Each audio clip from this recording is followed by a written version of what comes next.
Good morning and welcome to Odyssey on WBEZ Chicago 91.5 FM. And we're joined by Barack Obama, who is Illinois State Senator from the 13th District and a senior lecturer in the law school at the University of Chicago. You know, if you look at the victories and failures of the civil rights movement and its litigation strategy in the court, I think where it succeeded was to vest formal rights in previously dispossessed peoples, so that I would now have the right to vote. I would now be able to sit at a lunch counter and order, and as long as I could pay for it, I'd be okay. But the Supreme Court never ventured into the issues of redistribution of wealth and sort of more basic issues of political and economic justice in the society. And to that extent, as radical as I think people tried to characterize the Warren Court, it wasn't that radical. It didn't break free from the essential constraints that were placed by the Founding Fathers in the Constitution, at least as it's been interpreted, and Warren Court interpreted it in the same way, that generally the Constitution is a charter of negative liberties, says what the states can't do to you, says what the federal government can't do to you, but it doesn't say what the federal government or the state government must do on your behalf.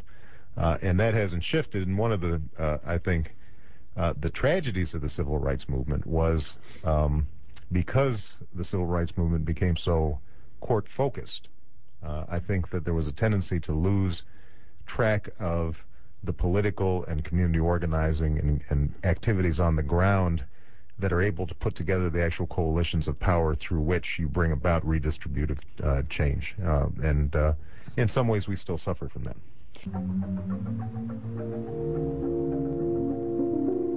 Let's talk with Karen. Good morning, Karen. You're on Chicago Public Radio. Hi. The gentleman made the point that the Warren Court wasn't terribly radical.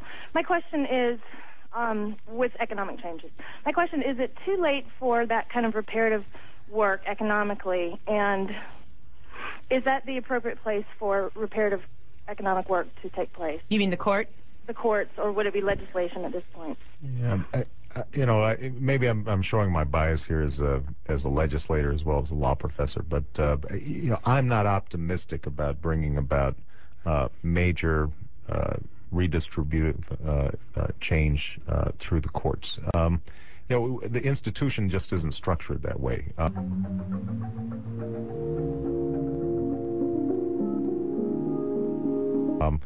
You know, you just look at very rare examples where during the desegregation era, the court was willing to, for example, order you know, changes that cost money to a local school district. And the court was very uncomfortable with it. It was hard to manage. It was hard to figure out.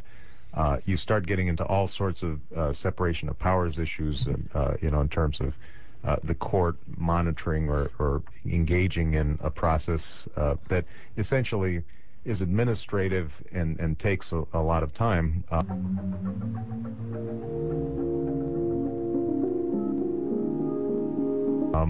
You know, the court's just not very good at it, and politically, it's very hard to legitimize opinions from the court in that regard. So, I mean, I think that although you can craft theoretical justifications for it legally, you know, I think you can.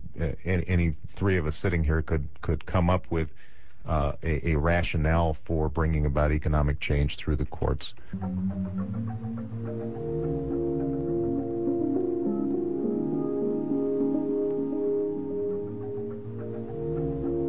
Plan's going to tax me more, isn't it? It's not that I want to punish your success. I just want to make sure that everybody who is behind you, that they've got a chance at success too. I think when you spread the wealth around, it's good for everybody.